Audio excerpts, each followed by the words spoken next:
انفعنا بما علمتنا وعلمنا ما ينفعنا وزدنا علما.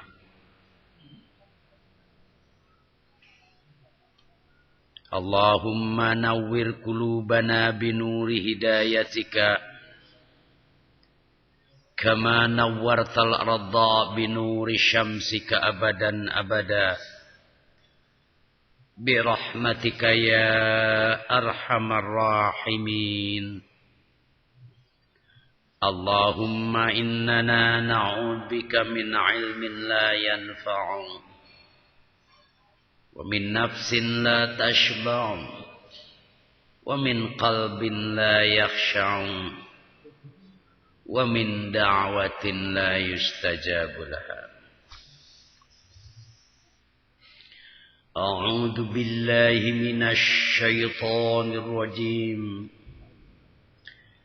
كذبت قوم نوح المرسلين إذ قال لهم أخوهم نوح ألا تتقون إني لكم رسول أمين فاتقوا الله وأطيعون وما أسألكم عليه من أجر إن أجري إلا على رب العالمين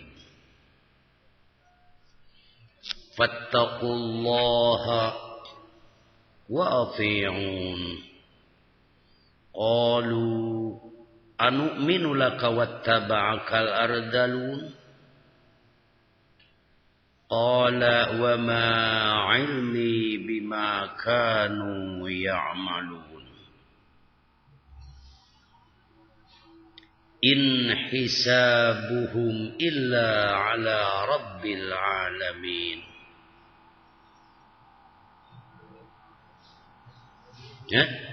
إن حسابهم إلا على ربي لو تشعرون وما أنا بطارد المؤمنين إن أنا إلا نذير مبين. قالوا لئن لم تنته يا نوح لتكونن من المرجومين. قال ربي إن قومي كذبون فافتح بيني وبينهم فتحا ونجني ومن معي من المؤمنين. فأنجيناه ومن معه في الفلك المشحون ثم أغرقنا بعد الباقين إن في ذلك لآية وما كان أكثر المؤمنين وإن ربك لهو العزيز الرحيم.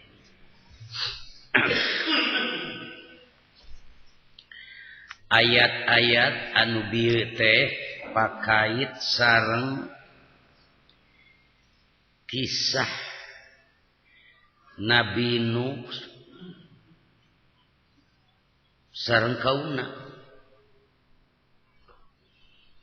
Kumaha kaayaan maranehanana nantang ka Nabi Nuh alaihi salam. Kadzabat geus ngabohongkeun kaum Nuh, kaum Nabi Nuh al-mursalina ka utusan-utusan. Tegasna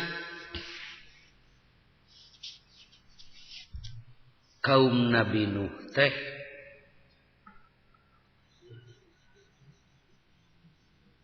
kacibat pisan wangkelangna waktu harita. Geus dikirim rasul nu mere bimbingan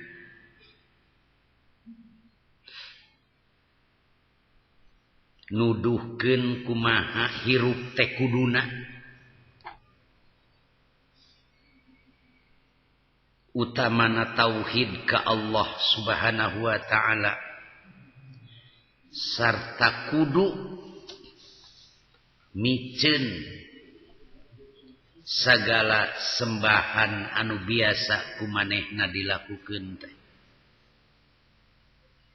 da geuning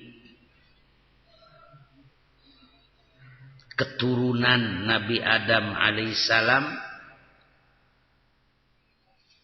Nabi Adam teh 1000 tahun yuswana teh ngarah kadituna keur miara generasi, perbanyak generasi, terus disambung ku Nabi Nuh kurang ti 1000 tahun. Bayangkeun jelema 1000 tahun terus jauh tina hidayah ka Allah. Di zaman Rasul nepi ka ayeuna ge urang teh kakarek kurang leuwih 1000 seberapa tahun tah? Ayeuna 1436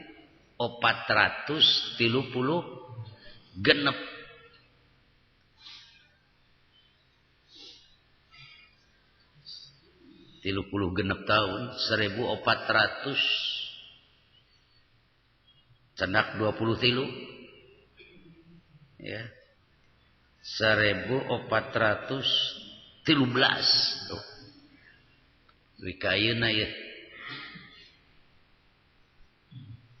menyembah berhala seueur kene komo kiwarimah hak asasi manusia nyembah naon wae ka hayang di aku kainget we maknya cenah nabi geus panungtungan ka dituna bisa wae cenah iraha wae nabi ge datang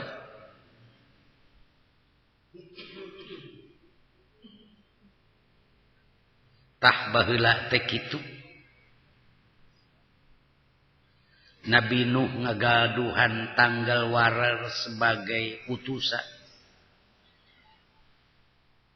Tapi kaum Nabi Nuh teh ngabohongkeun. Nya mimitina didakwahan ku Nabi Nuh teh idz qala dina nalika nyarios lahum kamaranehanana akhuhum dulur maranehanana Nuhun Nabi Nuh Allah tatakun natesieun ku Allah didakwahan yeuh mun dina basa urang mameureun di dieu hirup anjeun tepan masalilahna di dunya teh diukur ku umur dibatas ku nafas cik atuh kudu sieun ka Allah kudu takwa aranjeun teh ala tatakuna aranjeun teh teu tarakwa kitu bahasa nu pangsingketna tidak Nuh alaihissalam ka kaumna dulur-dulurna kene anu diwartosan teh disebutna ge akhuhu bisa jadi dulur saindung dulur sabapa dulur salembur mun kiwari mah meureun sok aya bahasa sebangsa dan setanah air gitu. Saudara-saudara sebangsa dan setanah air ya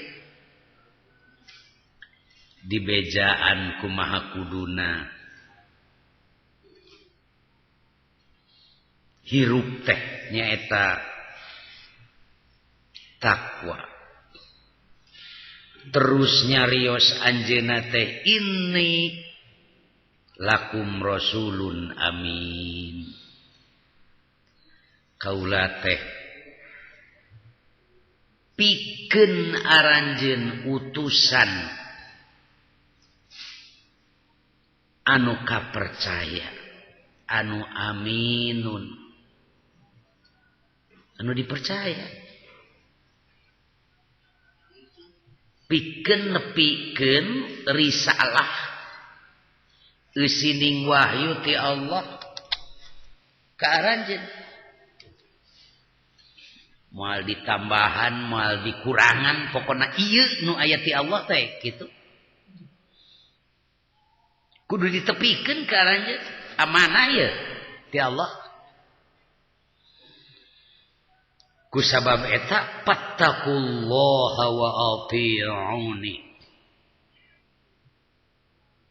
Geura tarakwa aranjeun teh ka Allah. Sarta kudu taat aranjeun teh ka kaula. Taat ka Allah tegesna kumaha kuduna manusia hirup di dunya. Tauhid, ibadah, taat.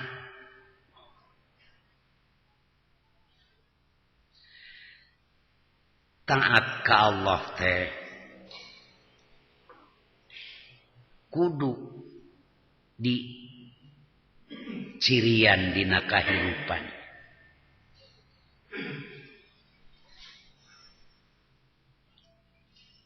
Ku tingkah laku, ku polah, ku bahasa, ku carita, ku pagawean.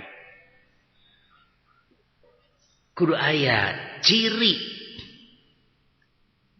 taat ka Allah.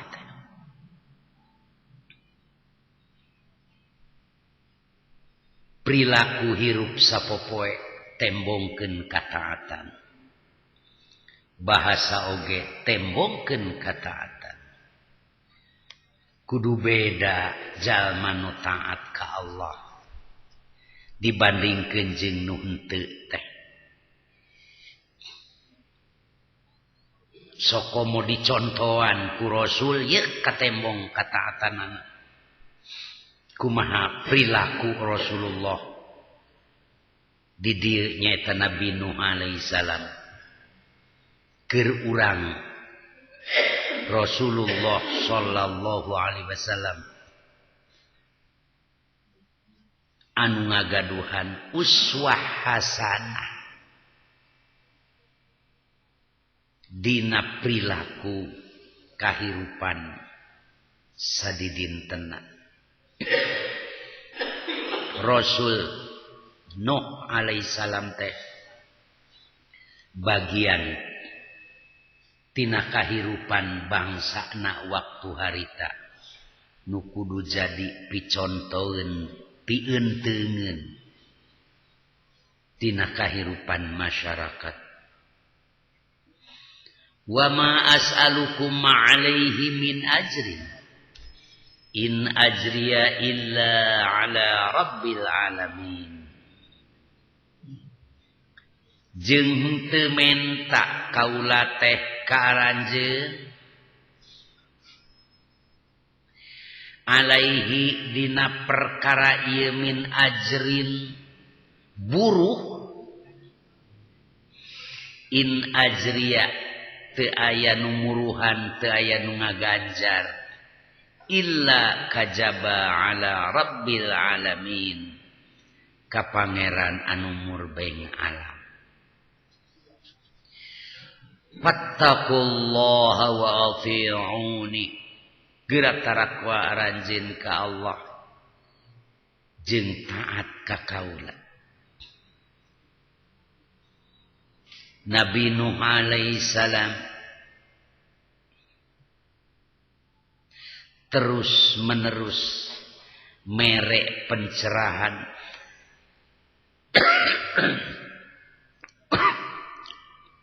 kumang rupa bahasa carita nya di antarana kecap ieu kaula lain hayang diburuhan ye henteu bisi aya anggapan ti aranjeun kabeh dah pedah wae cenah ka dieu soteh kitu. Maka Nabi Nuh alaihi salam terang-terangan sadayana oge Allah nu ngaturna, Allah nu ngaganjarna, Allah nu masian upahna. Fattaqullah wa ati'un. Geura tarako aranjeun ka Allah sareng taat ka kaula. Terus berulang-ulang pikeun nerangkeun benerna naon anu dicandak ku anjeunna sebagai amanah ti Allah anu ditepikeun ka kaumna waktu harita.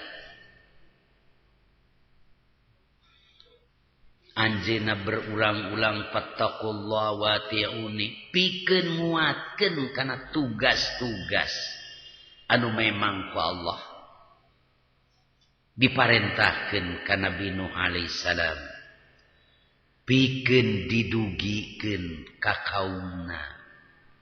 Ieu ajaran ti Allah tong mawa karep sorangan. Lantaran waktu harita kaum Nabi Nuh teh geuning geus nyarembah kana berhala. Ajaran anu diajarkeun ku Nabi Adam teh ditinggalkeun, malah nembongkeun kana kalakuan anu teu bener, nimbulkeun perkara-perkara nu jauh pisan ti ajaran karuhun. Lamun di urang ajaran karuhunna teh pan saestuna mah Nabi Adam nu ngajarkeun tauhid, tapi geuning ku ribuan tahun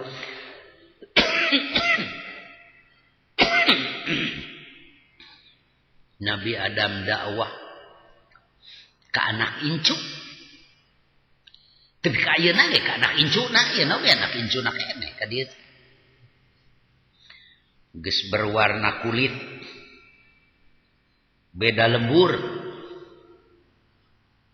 nagara jeung sabangsana eta ge keturunan Adam keneh kapaning nyarieun agama sorangan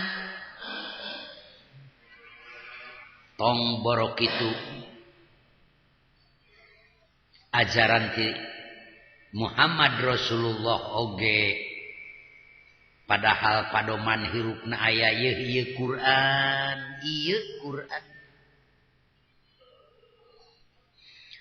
tuh itu sunnahna kasauranana perbuatanana jeung contoh-contoh nu sejena nyarieun sorangan wae kitu geus aya eces temres ge. Jadi entong borok baheula zaman Nabi Nuh alaihi salam kitu bandelna kaumna nu aya ge ieu Qur'ana jelas pisan diapalkeun nepi kaya hafidho gitu. Diunggal masjid ka kuping nu maos Quran teh malah sakapeung mah patarik-tarik kitu. Tapi dina prung dina laku prak dina amal mah can tepi jajauheun teuing malah komo ku munculna aliran-aliran sesat hayang nyieun we kana agama teh nyieun sorangan.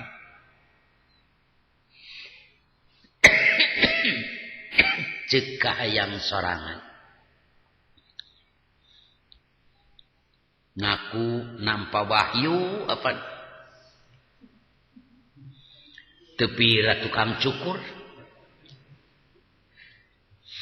juara badminton teuing gelut gulat naon teh musadek teh juara naon badminton lain ngaku nabi deh ngaku nabi si Ahmad Musadek teh tas tapak cenah di gunung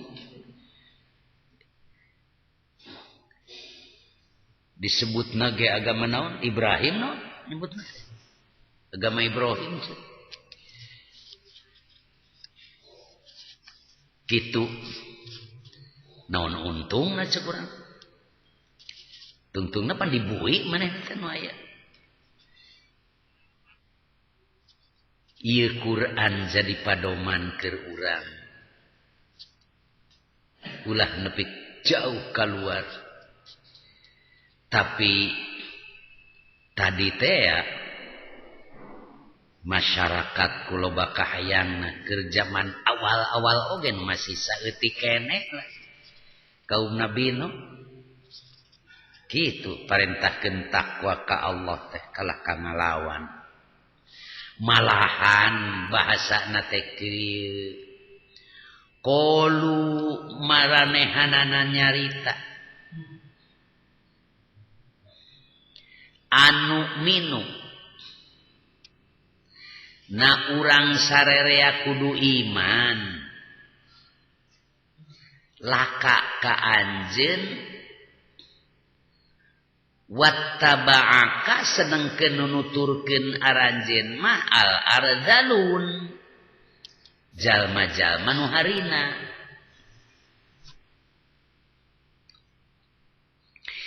kitu bahasa kaumna waktu harita pedah kabeneran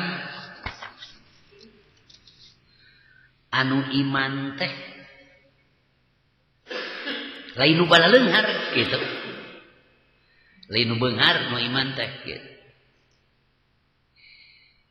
biasa we masyarakat biasa kaum buruh meureunna nu teu baroga duit buka teuing pada naon ari teu baroga duit sok taraat nu teu boga duit sok ngaraji nu teu boga duit mapan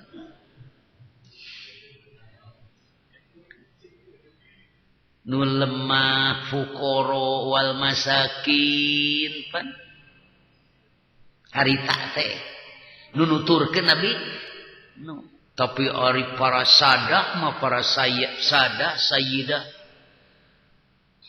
tuan-tuan sareng nyonya-nyonya besar nu gaduh kedudukan nu gaduh pangkat kitu bahasana teh naon cenah urang kudu nuturkeun kana kitu nya seperti ayeuna wae kitu dan nu taat kana agama mah biasana masyarakat biasa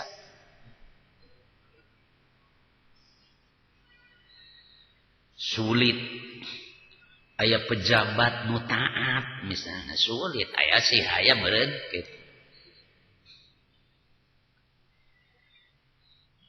aya nu beunghar taat sulit nu kateuing teh nu beunghar teh naha era ka masjid teh atawa sieun di pentak nu kata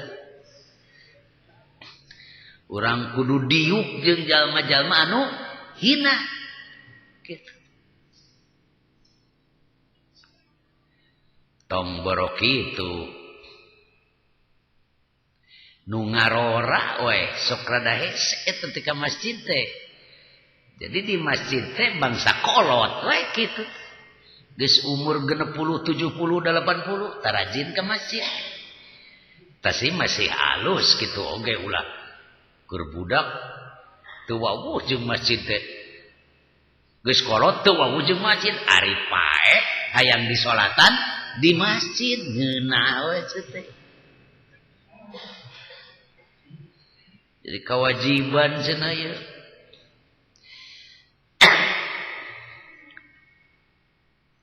Pan aya nu kitu. Malah aya jelema nu maehan sorangan teu dibawa ka masjid atuh. Yang disolatan teuing bade teu manehna keur hirup sok ka masjid dah.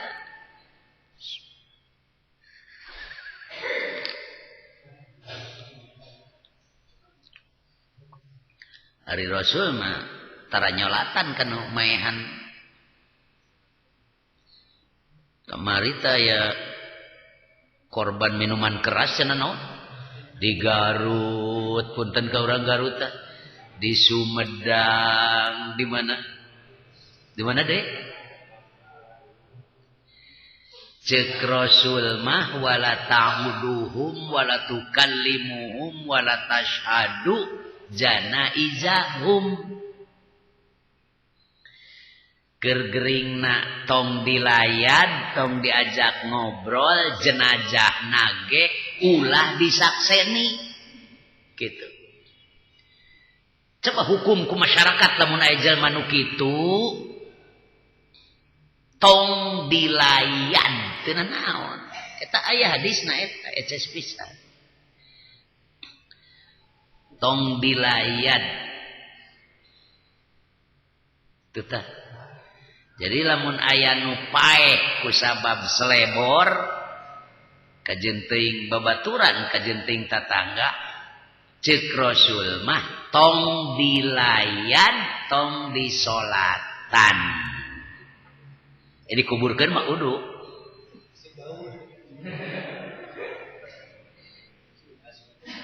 Gitu tah.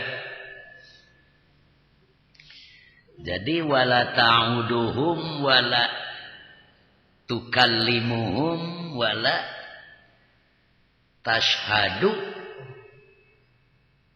janaizahum.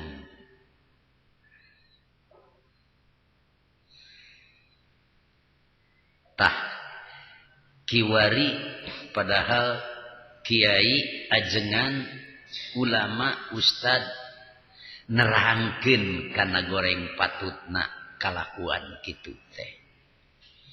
Tapi dah kitu ngajebian wae diterangkeun oge. Memang resiko nu nerangkeun agama masuk dijebian gitu. Dihina. Tah kapungkur ge Nabi Nuh teh dijebian. Naon cenah kudu nuturkeun kana kitu. Harina sakitu.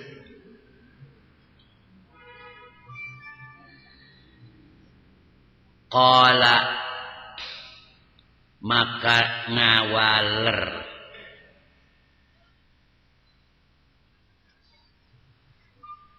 wa ma ilmi jeung teu aya katerang kaula bima kanu ya'malun tina naon anu kaayaan ku maranehanana diamalkeun.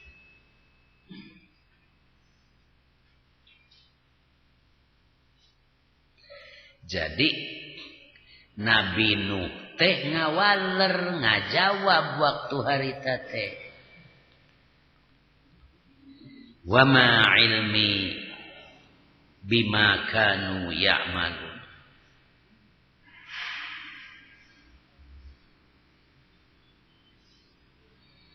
Jadi sok sanajan kumaha wae sok sanaos ku anjeunna diwartosan maranehanana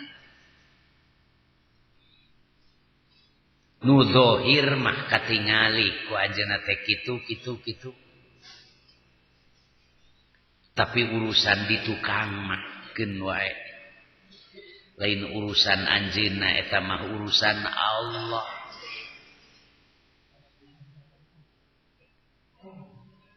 Maka hisabanana oge in hisabuhum illa ala rabbi lau tash'urun.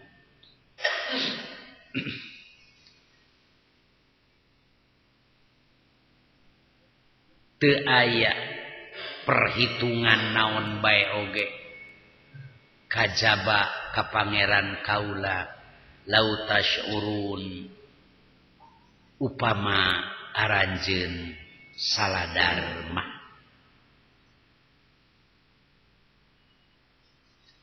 ngadugikeun dakwahnya dakwah nepikeun nya nepikeun ngandugi ka palebah dinya sokomo waktos harita mah teu acan aya nu disebut kakawasaan istilah khalifah upamana teu acan aya waktu teguran sulit naon urusan anak can anjeun negor ka saya nya nu bisa mah ngan ngabejaan ye ulah kitu kuduna mah kieu ye kitu ngan bisa sakitu-kituna leuwih teh eta mah teu tiasa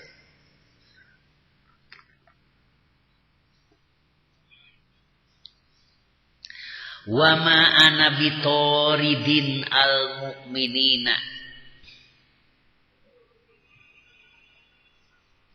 jeung kaula moal bitoridin musir al mu'minina kajalma-jalma anu ariman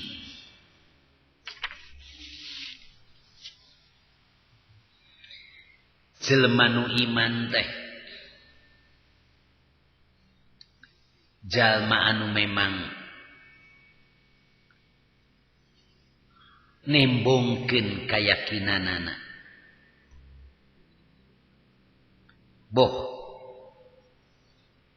pakait jeung warga nu di dinya atawa tanggung jawab dirina ka Allah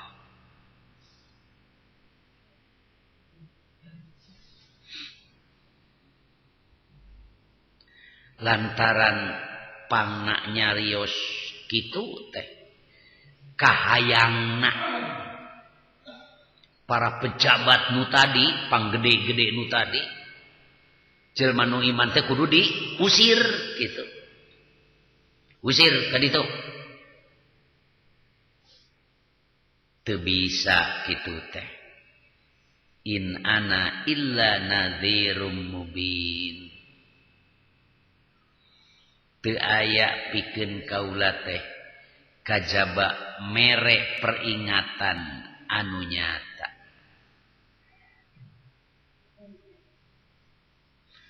teu bisa ngusir kitu wae sangeunahna pedah iman kudu diusir mun kusir mah kaula ka manehna atuh meureun kumaha sabab bisa jadi waktu harita muncul alungkeun tuh jauhkeun tuh nu samsara padahal manehna teh anu iman samsara anu iman padahal mah aya panggede nu embung kacampuran mun bahasa kiwari mah saeutik teroris gitu tah ayeuna mah kitu padahal sarua manehna ge jalma muslim kitu tah kalah turut ka musuh atuh tapi ka urang asing pipilueun ye di Indonesia ngatuh ditandatangani mari bersama mengusir teroris kelaan teroris mana ieu teh malah ayeuna eta aya para aktivis hak asasi manusia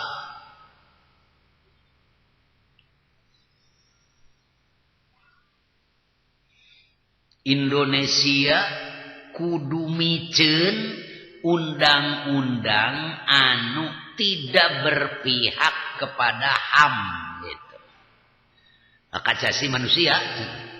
Lain hak asasi muslim, HAM teh gitu. Tapi hak asasi manusia eta jauh-jauh itu. Di Inggris di mana harus membuang segala peraturan yang melanggar HAM. Pipilueun ngatur negara batur.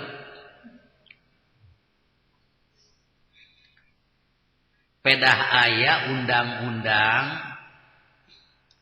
tahun 65 disebutna PNPS nomor 1 PNPS tahun 65 undang-undang dindinya teh intina judulnya ge undang-undang penodaan agama. Tidak boleh ada penghinaan, penodaan terhadap agama yang dipegang oleh masyarakat di situ.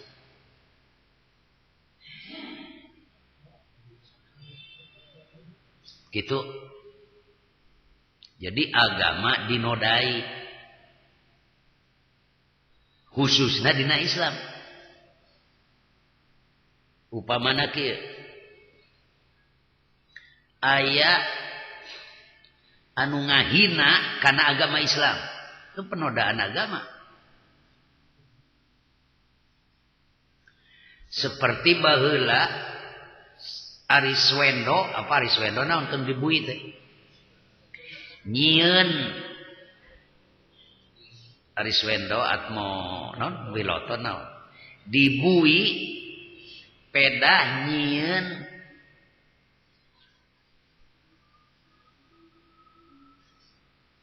pertanyaan waktu harita teh saha cenah jalma anu pang ku anjeun dihormat. Ari pek teh nomor hijina teh Pak Harto, ari Muhammad Rasulullah nomor 7. Nomor 7 nomor sabaraha? Ta masyarakat tuh ka masyarakat mana nu ditalitina?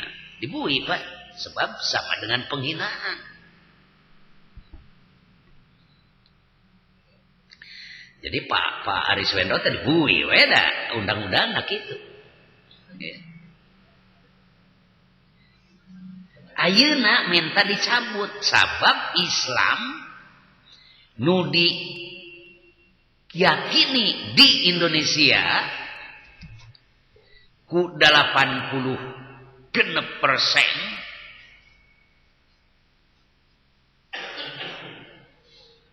ari urang kudu ngahormat batur anu ngan sapadar sabaraha jelema. Nah manehna teu ngahormat urang. Contoh kiwari urusan pemurtadan jelema geus mimiti. Lain ti ayeuna wungkul geus ti baheula saestuna mah. Tapi ayeuna leuwih rame. Aya sekolah teologi Kalimatullah ngaranna teh. Nah anu bogana teh batur atuh. Lain urang Islam, didinya teh ngahina ka Allah, ngahina ka umat Islam masina. Dicalah ayat-ayat Quran memang, tapi nu kumanehna ieu nu cokoteh teh. Nyarioskeun ngeunaan Isa jeung sagalana, tapi aya urusan tauhidna teu diperhatikeun.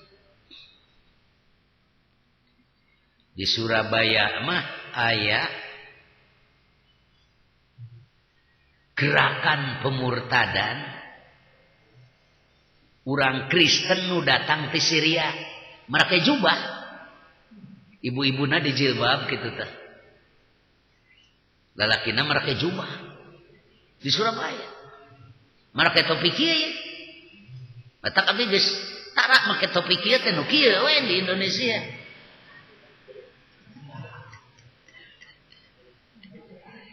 Dijubah. Inna lillahi wa inna ilaihi raji'un. Gitu tak? Jadi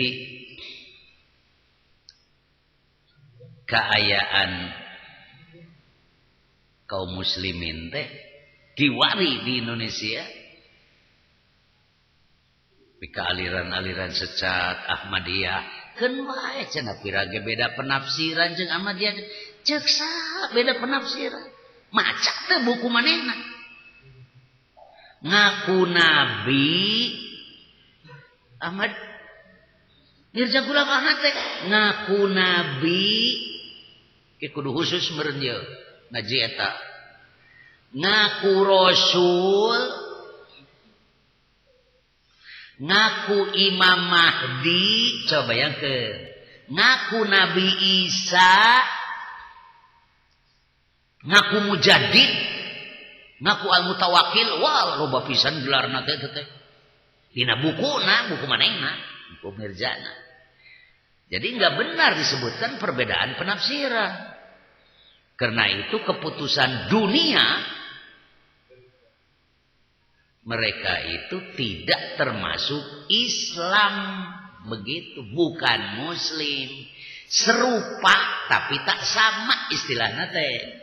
Serupana naon? Aya masjid, sok salat, sok puasa. Nu teu bisa mah haji, pan dilarang, tidak boleh.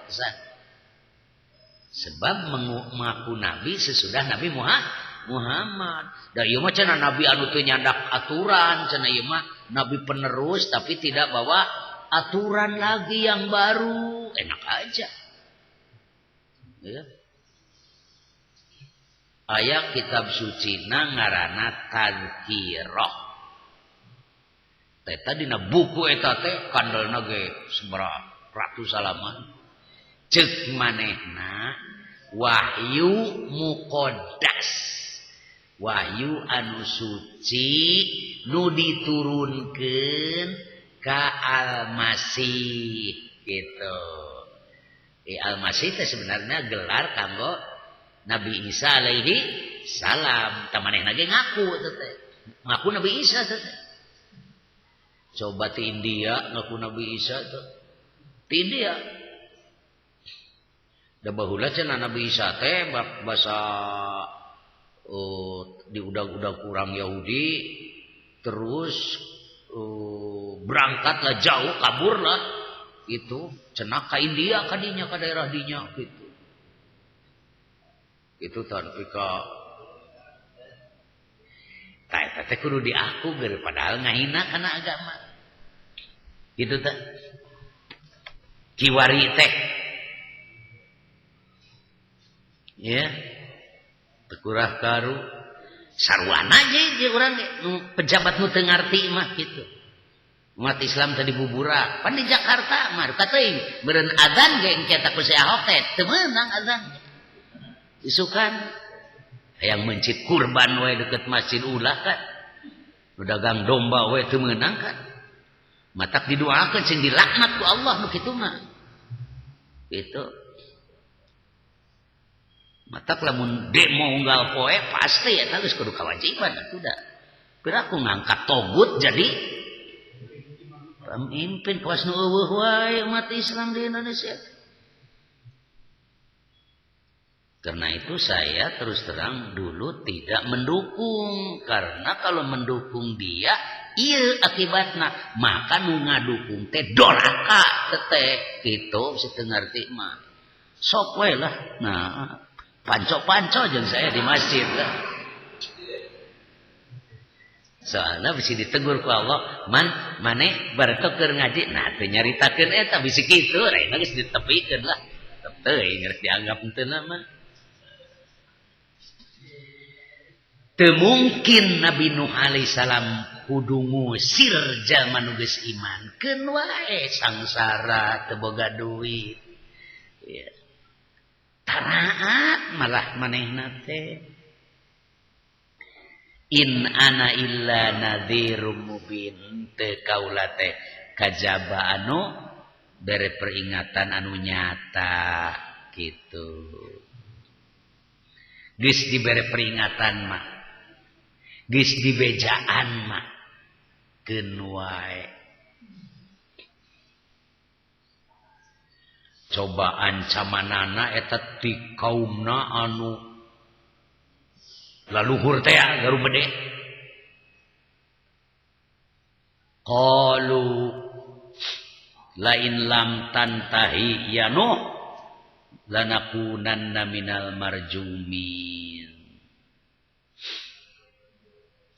Nyarita maranehana teh lamun lain lam tantahi lamun teu eureun ya Nuh dakwah teh gitu.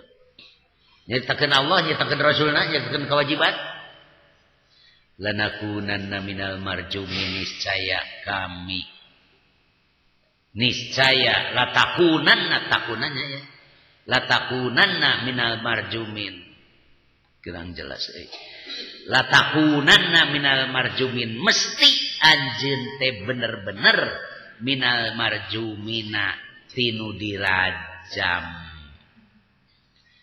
Maksudna Nabi Nuh terek ditenggoran ku batu lamun teu eureun dakwah kitu teh. Jadi geus jadi bagian kahirupan. Mun kitu mah dakwah teh kahiji hese, kadua loba tantanganana, malah loba penghinaan. Ya, loba penghinaan, loba tantangan.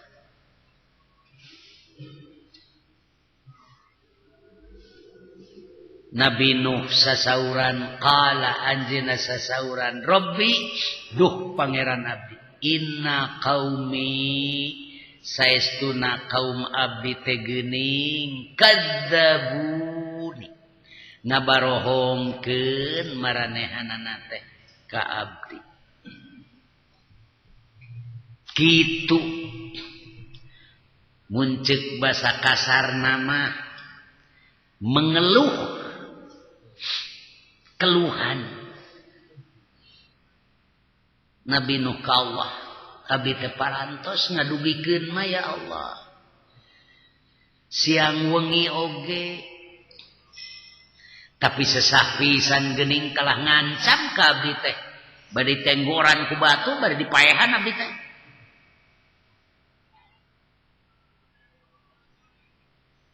Tapi Nabi Nuh sebagai seorang Rasul teu ngalawan, malahan mangadoa. Faftah baini wa bainahum fathan wa najjini wa man ma'ya minal mu'minin.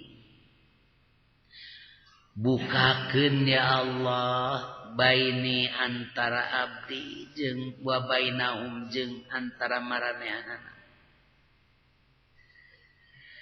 Fathan ku hiji putusan, buka ya ku hiji putusan kumasaena kedahna.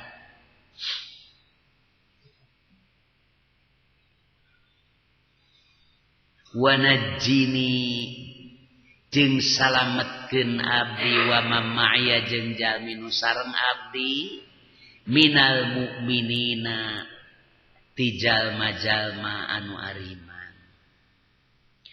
Anjeunna nyuhunkeun ka Allah supados disalametkeun da geuning keur ngahareupan maranehanana teh kacida pisan beratna. Lain taat, lain turut kedah kumaha atuh abdi teh. Kalah ka kitu bahasa maranehanana.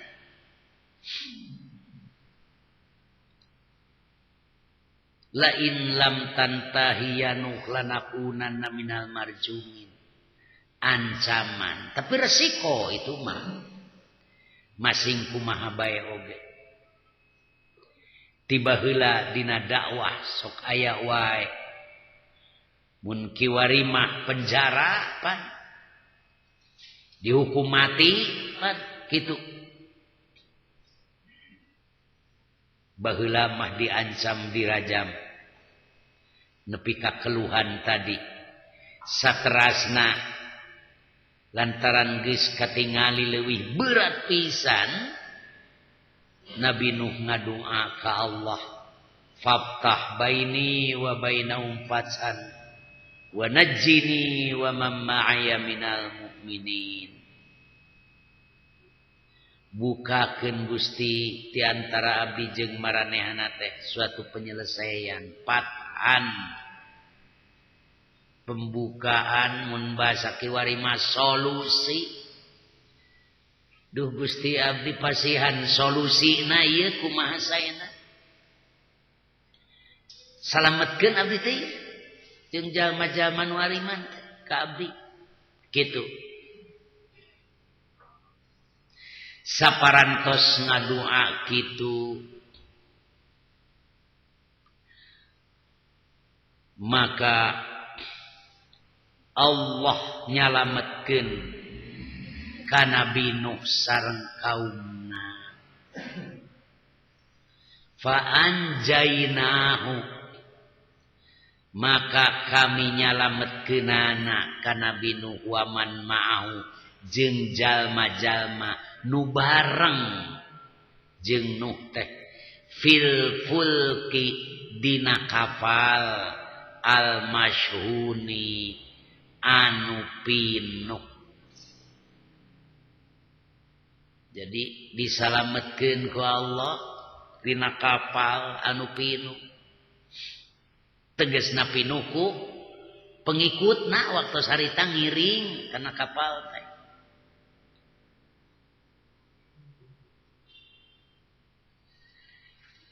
Salamet kaumna teh. Boa-boa urang oge nu salamet tina kapal teh ya. Gitu. Keturunan-keturunanana kadienakeun. Aya nu daerah Arab di dinya, terus ka dieu ka India, daerah Cina, terus ke Asia ka dieu turunan Nabi Nuh sadayana oge. Nah skenario jangkung anu pendek anu mancung anu pesek kumaha eta. Pan daerah-daerah teh bisa mempengaruhi kana postur tubuh nyawaya urang kudu kieu kitu. Para rendek gitu menjarangkung badag kabeh maka paning meureun pakaian ge kudu galolede kabeh gitu. Daharna kudu loba deui. Matak nu jarangkung badag mah eta meakeun kejo saestuna gitu. Batur mah sapiring ieu sapiring satengah kapan. Baju batur sameter ieu sameter satengah kapan. Ya. Punten ya kan warageuk. Tong kasindiran eta mah emot-emot we leres teh. Yen acuk teh kudu sameter setengah gitu. Ieu mangan sameter, ieu mah sameter setengah, ieu sameter setengah, ieu 2 meter. Sare ge kapaning. Kitu meakeun tempat baru jarangkung gede mah. Tapi ari kasurna mah ukuranna mah nu badag leutik leutik gitu. Disalametkeun ku Allah dina parahu anu pinuh ku pengikutna waktu sarita. Tapi nu sejena nu teu ngiring ka Nabi Musa, ka Nabi Nuh. Tsumma aghraqna ba'du al-baqin. Saparantos kitu kami ngalelepkeun al-baqina sesana tegasna nu ditinggalkeun. Nu ditinggalkeun teu milu kana parahu malah ngahina diajak teh. Teh certi mana manya di dieu aya banjir cenah kitu. Nabi Nuh ngadamel parahu di gunung disaleungseurikeun Pak. Nah, di mana-mana ge nu nyieun parahu mah pan sok di sisi walungan, sisi laut, sisi danau. Tapi ieu mah di gunung atuh da. Ngadamel parahu teh disaleungseurikeun. Kenaon can nyieun parahu di gunung? Kan ngarah gampang kaina aya di dinya teh kitu. keun we kumaha engke nurunkeun nama salamet anjeunna memang leres banjir ageng waktos harita teh. Para peneliti di Eropa menemukan bekas-bekas perahu Nabi Nuh di suatu gunung, suatu daerah, di suatu tempat, daerah Ararat namanya teh, perbatasan Turki jeung daerah Irak gitu tah. Aya. Da memang di daerah eta kapungkur teh antara Turki dan Irak di suatu tempat Gunung Ararat, maka parahu teh aya sesa-sesana duka teuing modelna kumaha, tapi da para ahli mah bisa ieu geus ribuan tahun ya, geus ratusan ribu tahun ya gitu parahu teh. Kitu tah kisah Nabi Nuh alaihi salam kapungkur sareng kaum. Inna fi dzalika laayatan wa ma kana aktsarum mu'minin. Eta teh saestuna